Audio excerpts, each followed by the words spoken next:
So, thanks for having us here today. I'll briefly talk about myself and the company I'm coming from.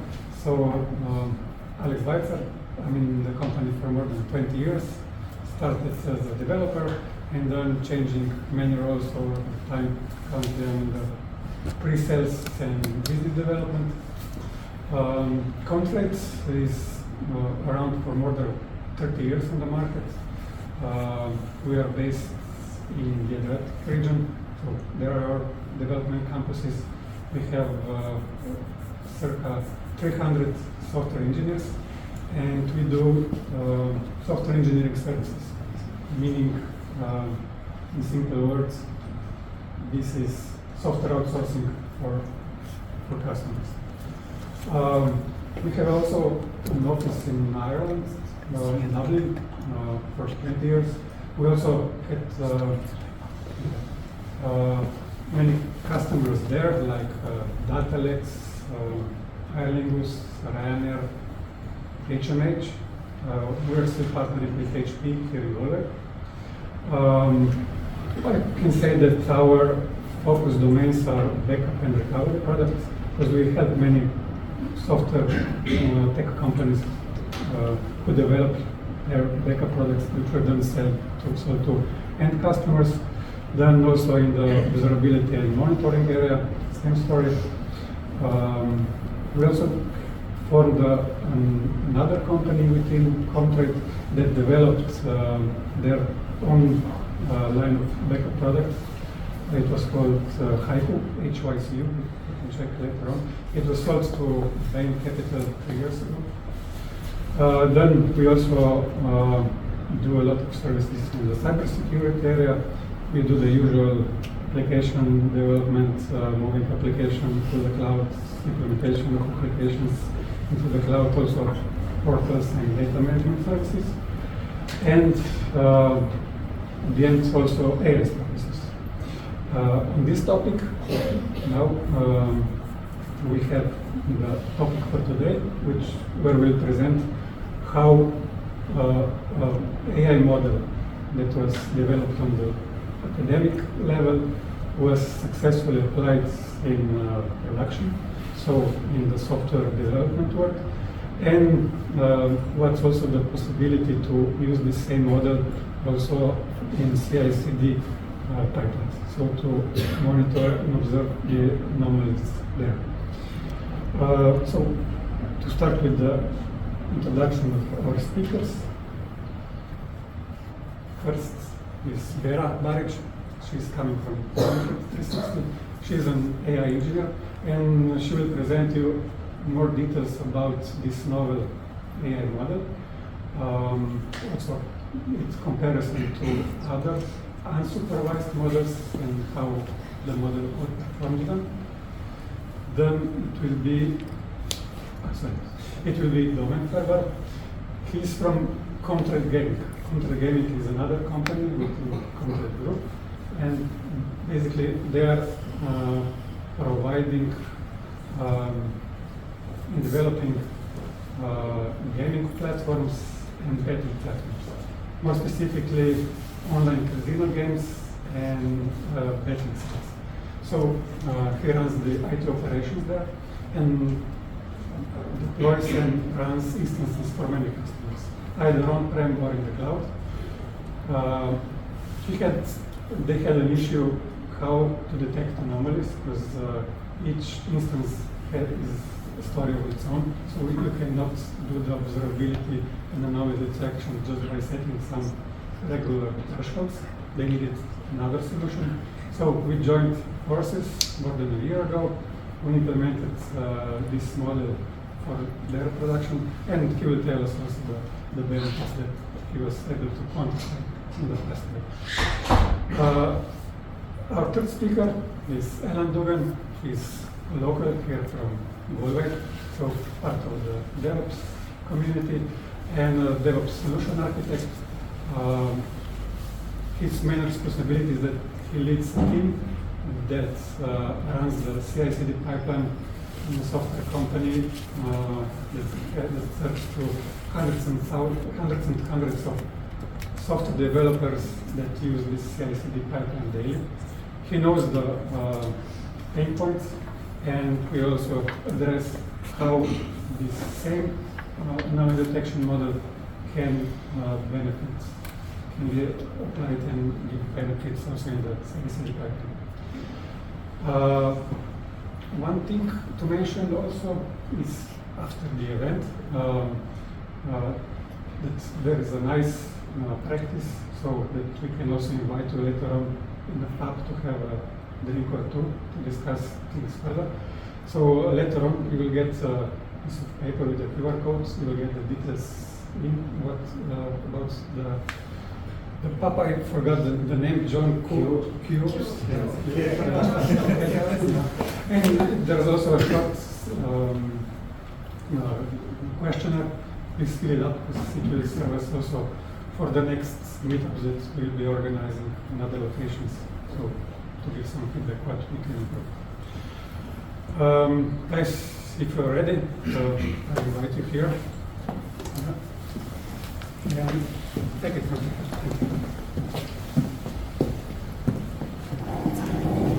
Yeah, thank you. Yeah, about me.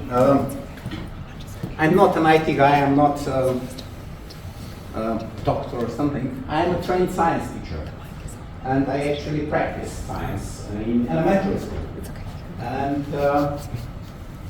in science, in elementary school, we typically teach pupils models. Models that are not the truth. Models that are fit for purpose.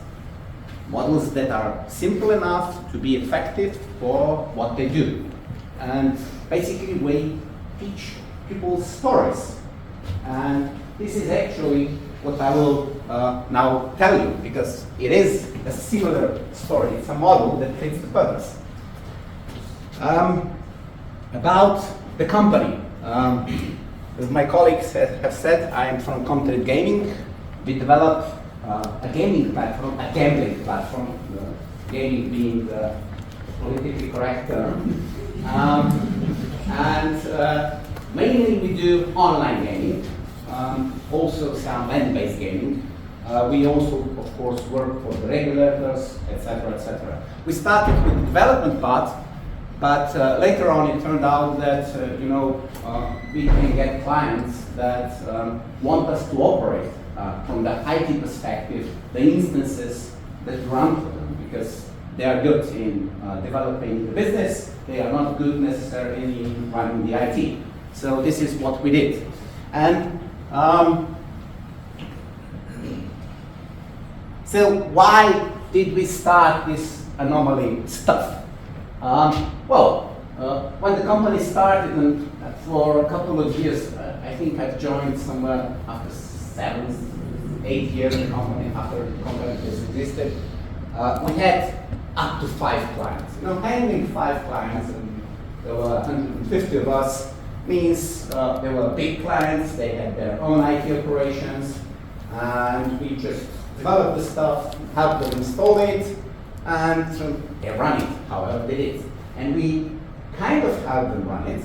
We poured the knowledge of how the system works into their heads and hope for the best.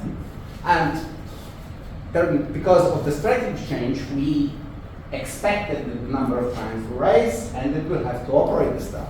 And if we were being reactive to start with, because clients told us something's wrong, then when operating the stuff, we needed to become proactive. So the number of clients will raised, and from reactive we needed to move to proactive, which, yeah, it's another ball game.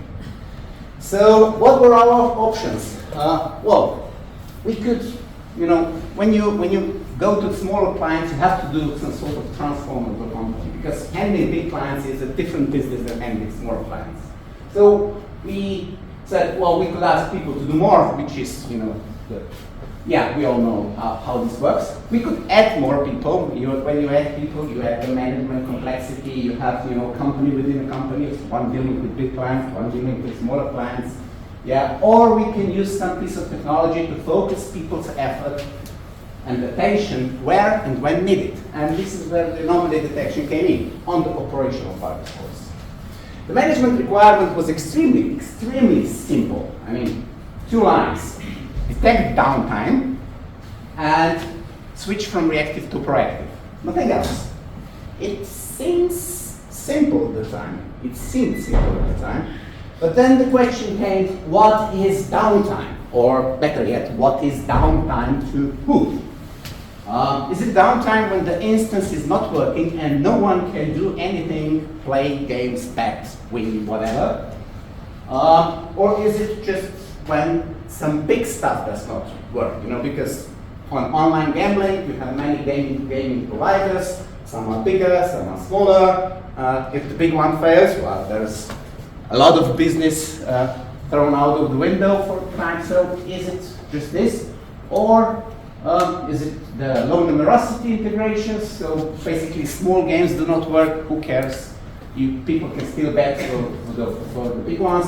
But if payments, which is a low numerosity event, I mean compared to bets, if payment does not work, then of course you have an anomaly that you would probably want to have called a downtime. And you know, to different people, this is from the business perspective. From the system perspective, if one of the nodes in cluster fails, well, it's a downtime. From business perspective, they don't care.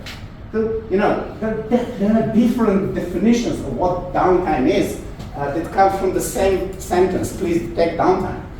You know, and it was quite a challenging time. But we started a wider initiative to improve observability. We started collecting logs. I mean, this is our basic program stuff, you know, they write logs, enormous amount of logs. And because there are many developers, there are very inconsistent logs. They are consistently inconsistent or inconsistently inconsistent. I don't care how you call it, but they're inconsistent.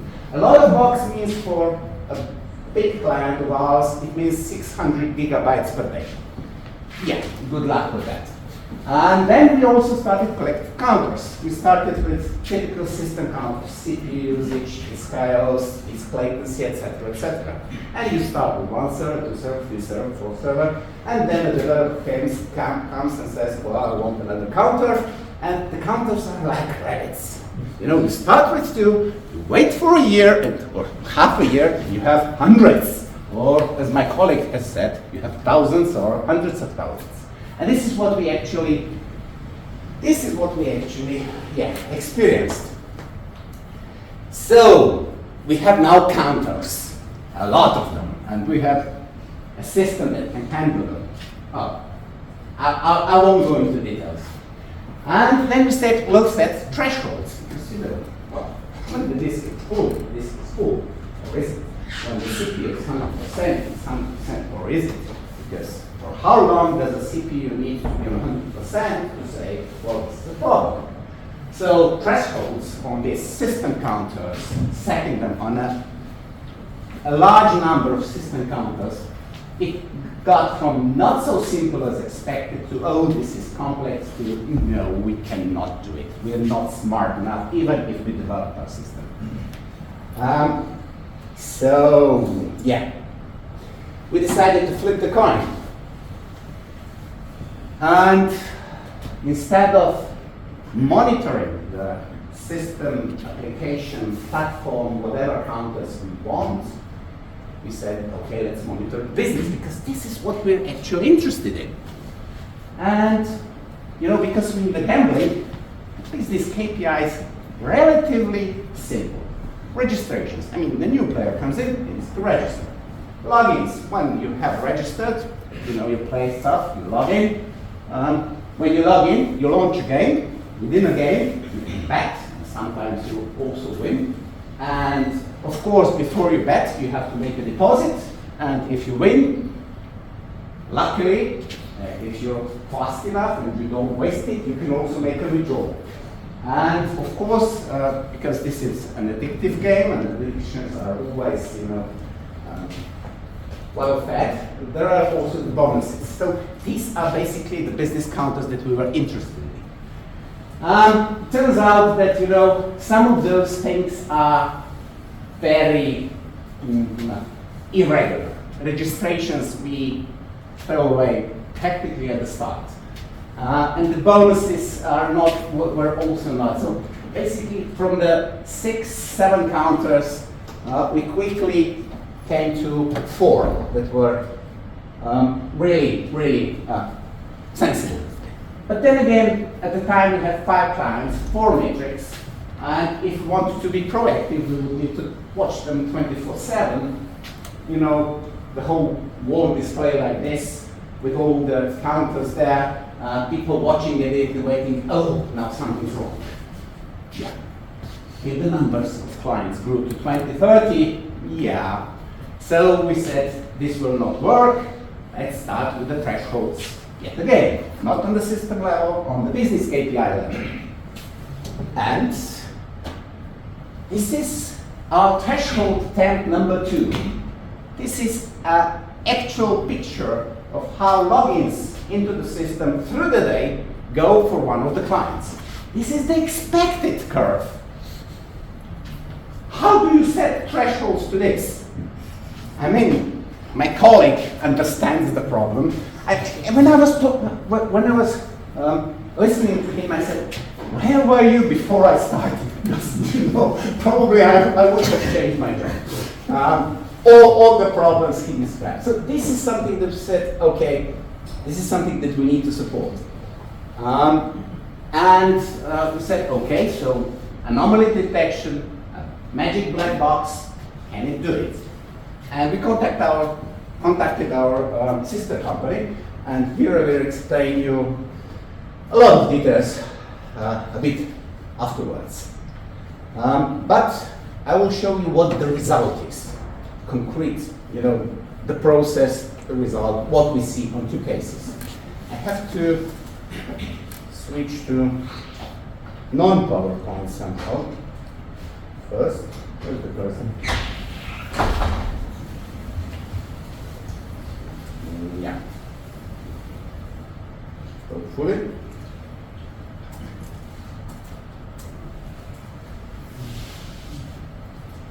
Good. Oh, here it is. So we collect counter. No.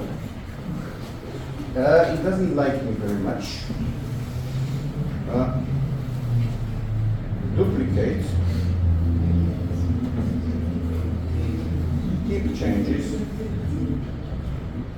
And try this one. Okay. Again, logins. This is how it looks. This is an actual picture. We collect counters, we use Elastic to put them into the time series and then Kibana to display it. And I mean, to the human eye, it's quite visible what's going on. Well, logins are constant at the rate of 500 per 60 seconds. And then, you know, oh, obviously, my colleague can tell you which kind of anomaly this is, I don't know. Of course, when logins stop, game launches also go down. Because when people cannot log in, they can, some of them still launch games because the people that are already logged in choose a different game, but they go down. And of course, the bets also go down. And then the deposits typically also go down. So this is a direct business impact. And if we look how our model predicts what the numbers should be, this is the prediction. How did we use the stuff? So basically the model predicts what the value should be, and then we have a flagger that somehow compares the 2 values and decides whether something is an anomaly or not. And these are the values, what they should be. And then, of course, if I say logins flagger, it works. I mean, this is a relatively trivial stuff. The similar is valid for game launches. If you say what is predicted, and then we see what gets flagged. I won't go further into details. And when stuff gets flagged, we say this is a point of interest, because we do not do automation from there on. We have people who research stuff, who use all the system counters to find out what happened and to react. So, yeah, this is how it looks to our support. You know, a point of interest gets created. There are 3 points of interest.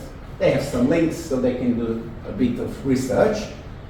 And that's it. From the another perspective, this is another example. This one is a bit more complex. And yeah, my time is almost up. Here you can see that on the logins, nothing is really happening. I mean, they're going up and down. On the game launches, okay, there's a peak, but I mean, who cares? A lot of people launch the game, but it might not be the case because the bets went down. I mean, when the number of game launches went up, people were betting less, which is a bit weird. And bets prediction, bets flagger, this is what a person sees.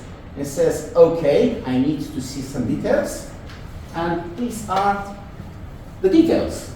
And you can see the same, no, my pointer is not working. The same dip here, 800 hours on the first one.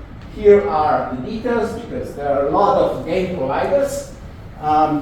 So we can see which game provider failed if we scale this up.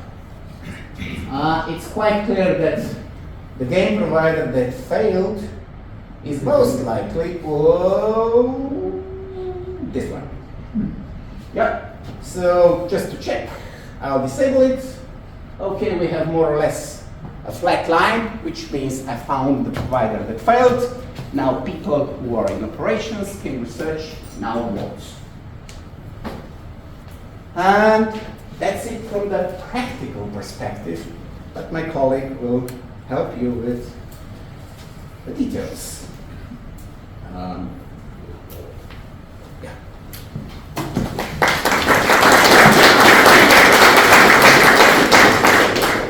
So thank you, Domen. I would like to share some interesting facts about anomaly detection algorithm that was used in Domen's work.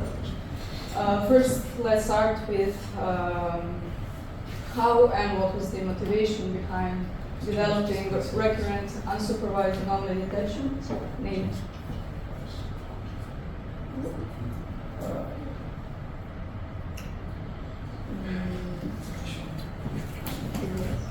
Sorry? Oh no! I forgot to do the switch back to normal. Sorry.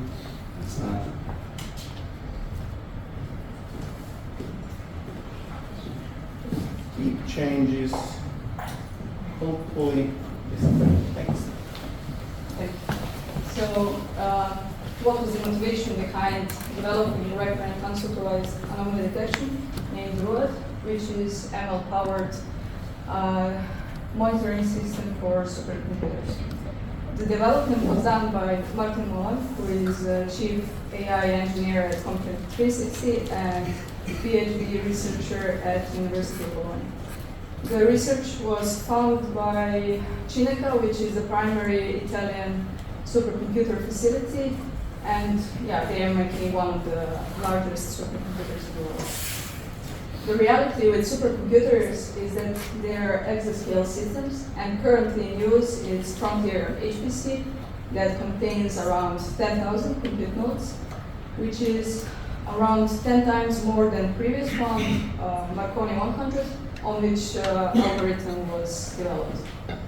So increasing the size and complexity makes it really difficult and costly to manage, and AI and ML tools can help optimize it. We all here have some idea what an anomaly is, but let's define it as some unexpected behavior or some point that is not following the normal, that is not following properties of a normal sampling dataset. For supercomputers, anomaly is when the node is not receiving a compute job. And in anatomy of the failure, the most time spent is waiting for system administrator to respond.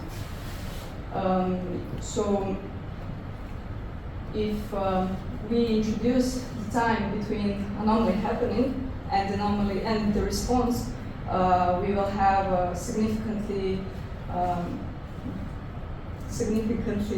higher downtime, and which translates to a significantly higher overall availability. So let's go here. And that's beneficial for supercomputers and Domen's work as well. Martin, with his supervisors, developed a new generation of anomaly detection system on Marconi 100, as I previously mentioned. It's tier 0 HPC system and contains 980 compute nodes. Since they could monitor it from inception, they have a whole and holistic history of the failures, which means that when they are validating the performance of models, they are certain if they are working as expected. So let's go briefly through a model architecture. It contains of encoder and decoder part, and we are using temporal in encoder part. So one part of the data goes through neural network encoder and decoder, outputting some results, which are compared to original data in order to get anomaly probability. But the model itself is described more in details in the paper, which is publicly available. And here you can scan the QR code if you're interested to read a little bit more about it. So I will stop here for a few seconds. And if you would like to get it afterwards, you can just approach me. So why are we doing this? We want to achieve unsupervised training, and unsupervised training means that we are using unclean data which contains anomalies for learning. And if we look at the results,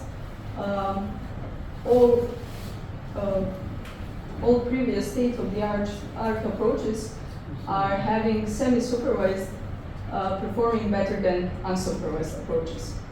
But with RUAD, it's a slightly different story. So we can see that RUAD is performing better than all previous state-of-the-art approaches, and as well as RUAD semi-supervised.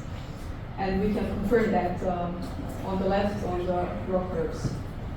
So now when we saw the impact RUAD can have, I will let Domen continue with his story.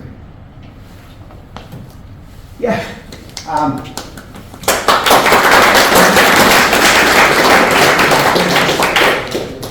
Lessons learned from the practical perspective. We switched our perspective substantially from let's detect downtime on the system level to let's discuss business impact. Because an anomaly for me is downtime only if it's big enough. And what is big enough? And big enough is, okay, first can I identify it, which, the anomaly detection does. Can you research details and identify reasons? Because if there are too many anomalies, well, who will do the research? And even if you do the research, can you quantify its impact in euros or pounds or whatever?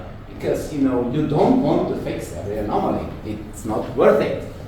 And, of course, the third one is, can you react to it? I mean, do you have, as a company, do you have the capacity to execute? Even if it's worth it. Is it the best thing how you can spend your time? Lessons learned, number 2. Well, the features that we thought initially correlated turned out to not correlate as thought at start. So we kind of threw some away, which I already explained. Second part is stuff changes. The 4 features made sense at the time, but they do not anymore, at least for some of the clients. why not? Well, I'll skip this. You can see the logins again on the left side, probably 6 months ago, and the logins on the right side now, a couple of weeks, a week or two ago.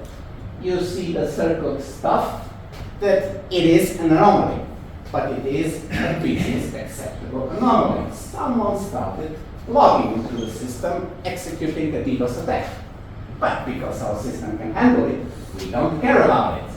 But if we treat this as an anomaly, we create unnecessary pressure on the operations team. So we throw it away. Because the 3 features remaining still detect anomalies good enough to reach our goal. And the last one, not needed anyway to reach the goal. I just said it, yeah. Lessons learned. Our big clients have 1,000 bets per second, approximately. And 40 game launches, 60 logins, 150 deposits per second. And this is where we developed the stuff. And then, the smaller clients came in. And the normal ones, you can see the numbers, and the smaller ones, well, they're really small. And how to make the system work. Because it turns out that the black box works for the high numerosity clients. It does not work that well for the lower numerosity clients. And that's what we thought, but we found out that it would be sufficient if we just made our thresholds a bit more smart. Instead of using the fixed threshold about the prediction about what actual is, we use the logarithmic function. Turns out it works. It works most of the time, except for very, very low numbers like 0.3 deposits, and because at some point in time during the night there might be a period where 10 minutes there is no deposit, and we said, okay, for the lower stuff, just throw it away. You don't detect the anomalies there because it still fits the business. So this is lessons learned. Lessons learned about AI role. Well, AI, it looked like a godsend, when there was infrastructure in place to collect all the data, to process all the data, etc., etc. But it was a substantial effort to get there. So a lot of infrastructure was needed before we could use AI. We needed domain understanding. Without domain understanding, there are curves. You can see that there are anomalies you cannot interpret. You have to understand the domain. In our case, AI is essential because otherwise we could just not support the client we have. It's not a silver bullet because we still need to do some manual corrections. And as I said, definitely a powerful tool for selected use cases, and this was one of them. Lessons learned from my side, Vera. Vera and Duggan. Now, what we understand is if you have a number, you can detect anomaly. And then there's another case that has a number of anomalies. Yes. That's where we're kind of looking at it now, because a lot of what we talked about so far is in production, when we're in front of customers and detecting downtime. But my day job is about how we get software out to production. So you have all the systems that need to go into place. You have your code repositories, you have your artifact repositories, you have build systems, you have deployment environments, all of that stuff. Again, the same metrics are important. What's downtime? What's the impact of different people? If only one team is impacted, maybe we don't care, maybe it's their own fault, maybe it's in their code. But we have to build a pipeline. We have to be able to enable about 60-odd development teams to keep their code delivering out to production all the time. And so the ideal for us would be that we have the perfect system, that it's built, does exactly what it needs to do, but that's not really a reality. Because, as with anyone who's familiar with software development, failure is kind of a key part of it. We know things are going to fail, And more importantly, we want to know, is it the right type of failure? So is your testing failing because it's detected that there's something wrong with the code, which is what it's meant to do, or is it failing because something in the infrastructure isn't working correctly? And so a big challenge for us is trying to understand which is it, and so we're always trying to make sure that we have the right systems in place, that teams can do their development and know when things fail correctly. But obviously our systems are built in software themselves, and so they have the potential to fail. And there's a lot of interconnectivity between them. There's different failure points, so we talk to external systems like GitHub or Nexus or DTOR or whatever your systems are. They can fail. And as was kind of mentioned earlier, it's not just about failures, there's anomalies as well. Are things kind of behaving a bit slowly? Are queues building up? There's a lot of stuff that can happen that won't necessarily be downtime for teams. It's not that they can't develop, but it slows them down. And so we're always trying to make our systems better, continuing to improve them. And so that's where, as we kind of talked about before, the logging is critical in that. You have to kind of take a scientific approach to it. So when you have something going wrong, especially in the actual build systems itself, you want to be able to get the logging out of that. You want to be able to trace back, did someone do a deployment, did someone make a change, what's going on with it. And what we often do then is we'll put the monitor in place, but as we talked about before, might not necessarily be down, could just be slow, might not be responding correctly, and that's causing a failure somewhere else. And so that takes a lot of time for us to figure out, and again, at scale, a lot of teams can be impacted by that. And so we're also trying to shift from being reactive, like we are today. So teams come in, they tell us, hey, there's a problem, our system isn't building. We want to get ahead of that. We want to know that something's about to fail. If your disk space in your image repository is going to fill up, we want to start detecting that early. And so that's a key part for us, is kind of getting proactive about it and kind of knowing when the systems are about to go down. The key part of that thing is, like we have a lot of learning cycles on this. So typically when something goes down, we question, okay, what happened? Or did it go down? Was it a code failure? Was it some other problem that, teams just weren't really aware of what's happening? And so we go in and we try and learn what the problem is. And this is very human. This is kind of, you're getting a lot of domain knowledge. You're trying to figure out, okay, I know this system. I know how it should behave. It's not quite behaving that. We've seen this before with, you have rate limits that we didn't know about because they're configured by an external system. And it looks like they're dropping packets, but what we're actually doing is we were hammering their system. And they just said to us, you need to throttle back on it.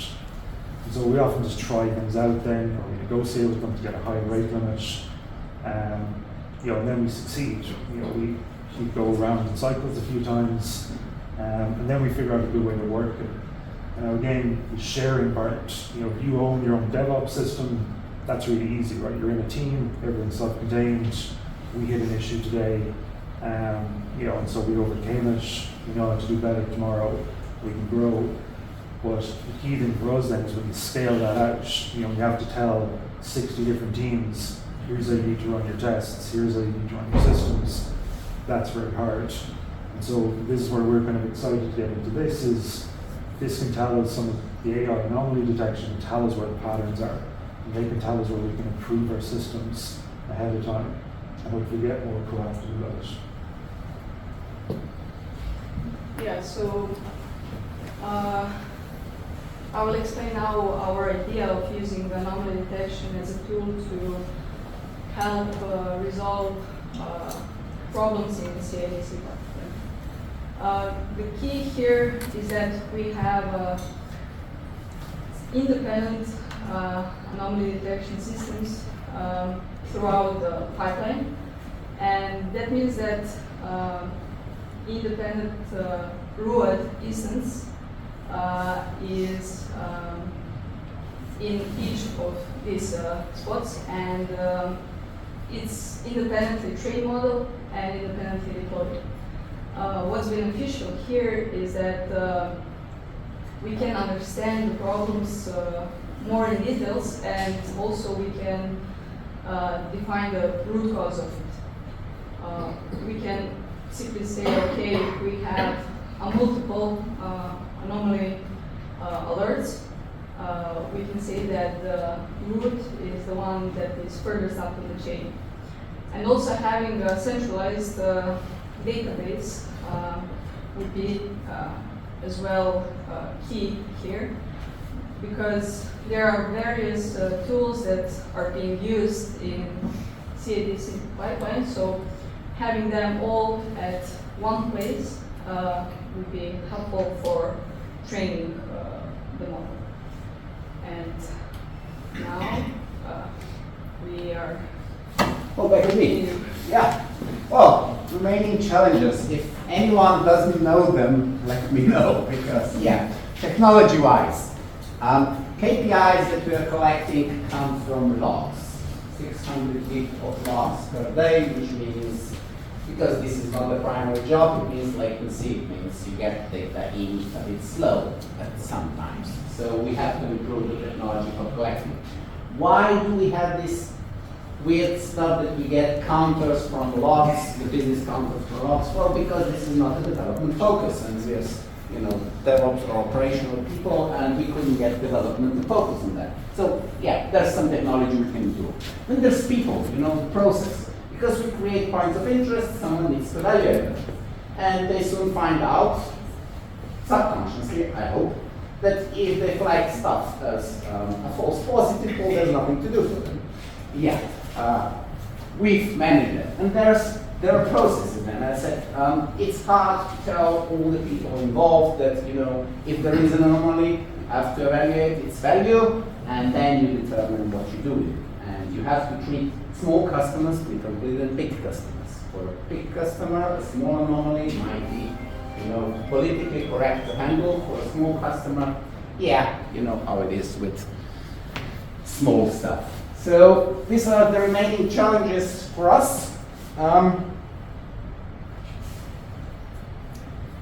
And what do we do now? Or where do we want to go? From my perspective, from where my interests go, not necessarily my company's interests, I have to negotiate that with my manager. I would like to have more detailed detection, because we do detection of the anomaly on bets. It would be great if we could do each integration, because the big integration contribute a lot to the number and are easy to detect. Now, smaller integrations, even if they fail, I'm not very sure what would happen. Probably we could detect them via classical monitoring, but probably not through this system. And the other thing that I really wanted to tackle is to not try to look at the system, but try to look at how the player experience works, because gambling systems are very worldwide. There's an instance in Japan that contacts integration in Europe for a player in New Zealand, and there are several things back and forth, and the player experience might get weird. So detecting this is something that I would really like to do. And that's it from my side. Now, anything from you to wrap up, or we're done? I think.